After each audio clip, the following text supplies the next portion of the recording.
Hello guys, today I'm gonna show you how you can properly connect your higher overhead iMessage 4 to the single phase installation.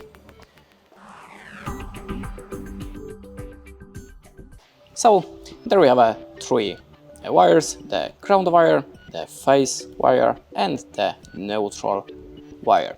Let's start from the ground wire. You have to connect it to the middle socket of your device. If you don't have the ground wire in your house, you can just skip it and isolate it.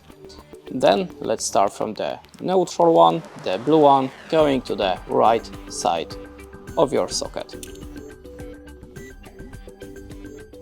And the last one, the phase wire, going to left side of your socket.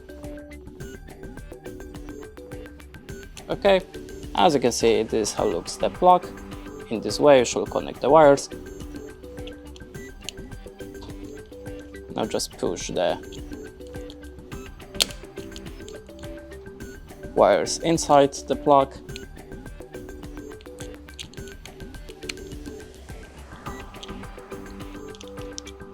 And close the cover of your plug.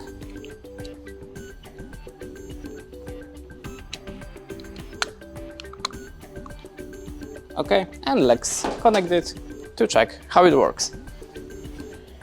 And does it even works. As you can see, the oven works perfectly, and this is how you can do it. Thanks for watching, leave us a like or a comment, and if you're looking for more videos for this device, check our channel. Goodbye.